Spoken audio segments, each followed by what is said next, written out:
If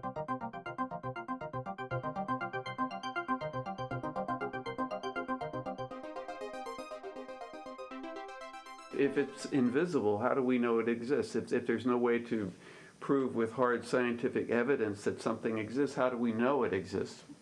How do you know that you are alive? How do you know that anything exists? You have consciousness of it. Without consciousness of it, it wouldn't exist for you.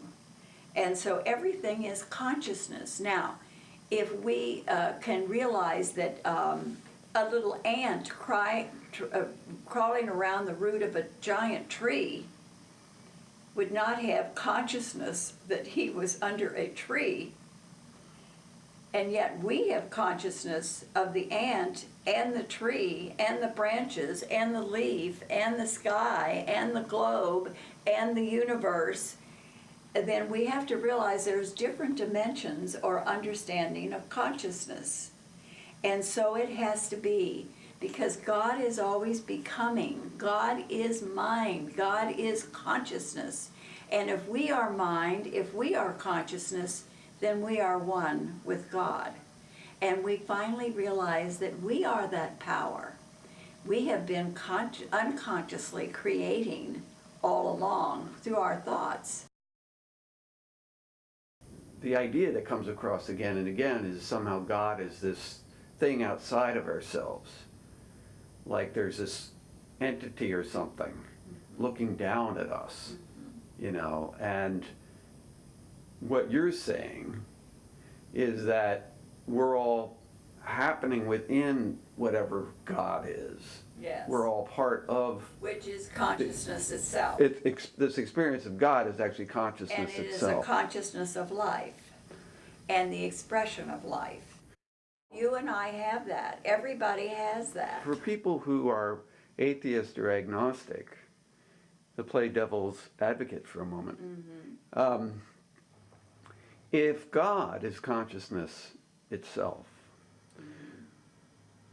how is it that we would allow something horrendous like war or murder or killing others to exist? It is because God totally gives its own life and its own substance to become its creation. And in order to express itself in form, it puts itself in limitation. In other words, it becomes ignorant of what it really is. That's the difference between the light and the dark. And you can't have the light without the dark, and you can't have the dark without the light. Now, is there a remedy for that? Certainly there is. Awakening. Awakening to, it's like the immersion of God's life or awareness of life as its own expression of self has to take place. It goes to sleep and then it begins to awaken. That's us.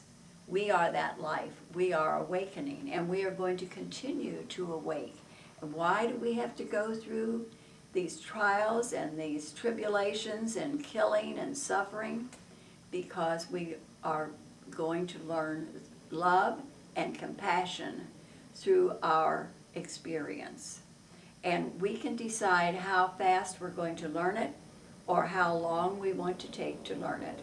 But there is a cosmic plan that follows the time clock, just like a plant grows. First it has the roots, then it has the stem, and then it has the bud, and then it has the flower.